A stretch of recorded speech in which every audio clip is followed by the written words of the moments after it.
अस्सलाम वालेकुम। आज हम जो है फीवर को देखेंगे। फीवर के मेन क्वेश्चंस पर हमने फोकस करना है और इसकी जो डिटेल वीडियो होगी वो इसके बाद आएगी।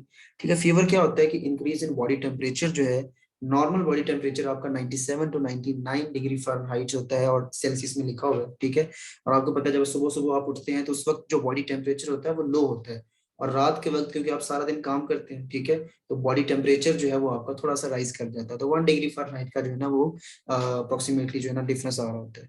तो जब आपने क्वेश्चन पूछने हैं तो सबसे पहले आपने सॉक्रेट का निमोनिक आपने याद किया होगा, तो साइट तो है नहीं इसमें, ओ से जो है वो इसका ऑनसेट आपने याद रखना है कि फीवर का ऑनसेट कैसा था। वो अक्यूट ऑनसेट था या फिर ग्रेजुअल था, अचानक से बुखार हो गया, या फिर पहले थोड़ा हुआ फिर अगले दिन ज्यादा हुआ फिर ज्यादा हुआ, इस तरह से बुखार हुआ है, या फिर अचानक जो है वो जो है ना वो 102 103 पे बुखार हो गया।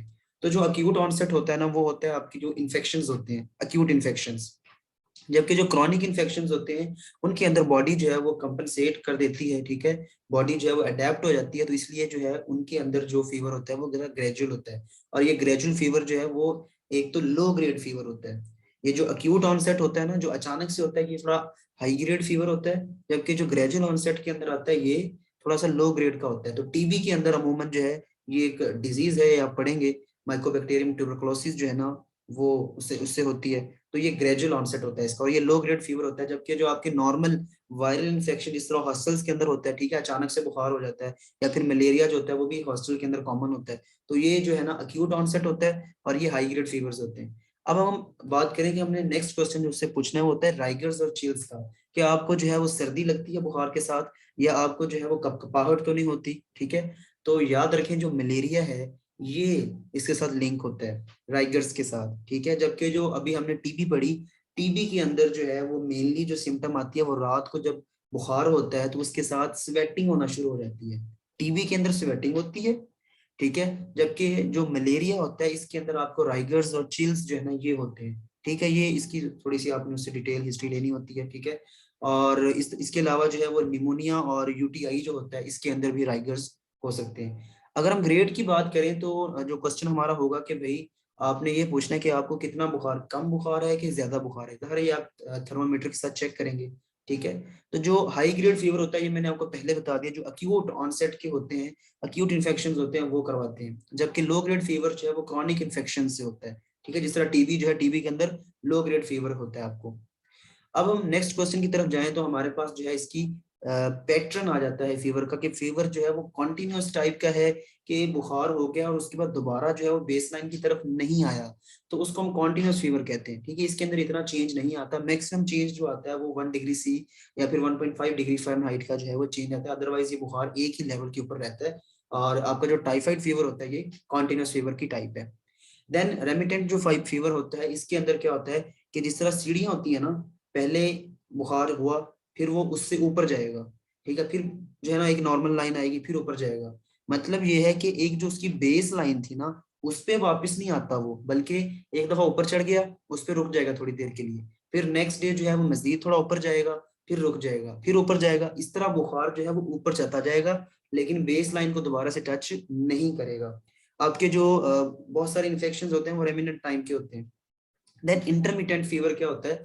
इंटरमिटेंट फीवर के अंदर एक फ्रिक्वेंसी होती है कि बुखार जो है एक स्पेसिफिक जो है ड्यूरेशन के लिए होता है और उसके बाद जो है वो दोबारा से ठीक हो जाता है। ठीक है, अमूमन जो है ये मलेरिया की डिफरेंट जो टाइप्स होती हैं आप पढ़ेंगे, 4 से 5 टाइप्स होती हैं, वो डिफरेंट कैटेगरीज जो है ना वो डिफरेंट टाइप्स डिफरेंट तरह के बुखार करवाती हैं, होते हैं वो सारे इंटरमीडिएट टाइप के हैं। ठीक है, तो depending upon the duration of the time जब तक बुखार होता है उसकी बेस पे इसको जो है वो डिफरेंट क्लासिफिकेशन के अंदर इसको किया गया है। जैसे कि क्विटेरियन फीवर क्या होता है, जो डेली बेसिस पे होता है, रोज चंद घंटों के लिए बुखार होगा तो उसको हम क्विटेरियन फीवर कहेंगे।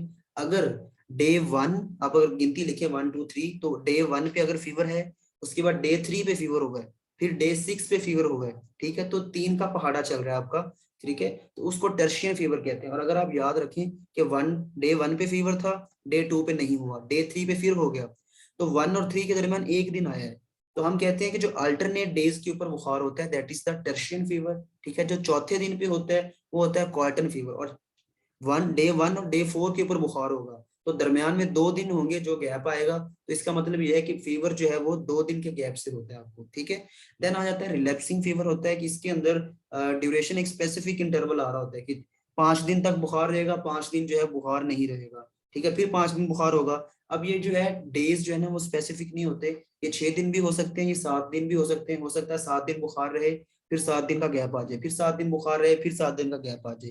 तो ऐसे फीवर को हम कहते हैं रिलैप्सिंग फीवर, ठीक है, और ये साइकिल जो है वो रिपीट होता रहता है, ठीक है। स्पेसिफिकली अगर हम हॉजकिन डिजीज जो है उसकी बात करें, तो उसके अंदर जो रिलैप्सिंग फीवर होता है उसको हम स्पेसिफिकली पेल एब्स्टेन फीवर का नाम देते हैं। अब एसोसिएटेड सिम्टम्स कौन कौन सी हो सकती हैं इसके साथ, तो ये इसने दिया हुआ है कि ईयर डिस्चार्ज हो सकता है। तो ईयर डिस्चार्ज होगा बुखार के साथ, तो हम कहेंगे कि हो सकता है, हमारे जहन में एक डायग्नोसिस बनेगा कि मे बी जो है ये ओटाइटिस मीडिया हो, ठीक है, या फिर हमारे जहन में आएगा कि अगर सॉर थ्रोट आ रहा है, हमने कहा बुखार है उसको, साथ में उसका गला खराब हो गया, तो हम कहेंगे हो सकता है इसको फ्रेंजाइटिस हो गया हो, ठीक है। अगर उसको कफ आ रही है, हो सकता है उसको निमोनिया हो गया हो। अब इस कफ में भी आगे ये कैटेगराइज होता है कि अगर कफ में खांसी वो करता है, साथ में खून आता है, तो ये टीबी की स्पेसिफिक जो है ना अलामत होती है, ठीक है, कफ के साथ खून आना, ये हम नेक्स्ट लेक्चर के अंदर देखेंगे। अगर पेन हो रही है राइट हाइपोकॉन्ड्रियम के अंदर, तो राइट हाइपोकॉन्ड्रियम के अंदर क्या चीज पड़ी होती है, लीवर होता है या फिर आपका गाल ब्लैडर होता है, तो हो सकता है कि उसकी इन्फ्लेमेशन हो गई हो, कोलिसिस्टाइटिस या फिर लिवर एब्सेस हो गई हो। डायरिया है और साथ में ब्लड आ रहा है, तो डायरिया और ब्लड का कॉम्बिनेशन जो है वो डिसेंट्री में होता है, ठीक है, ये भी बैक्टीरियल इन्फेक्शन हो सकता है आपका, ठीक है। और पेन इन फ्लैंक, जब आपके ये जो लंबर रीजन है इसमें पेन होगी, तो ज़ाहिर है किडनी का प्रॉब्लम हो सकता है, पाइलोनेफ्राइटिस, ठीक है।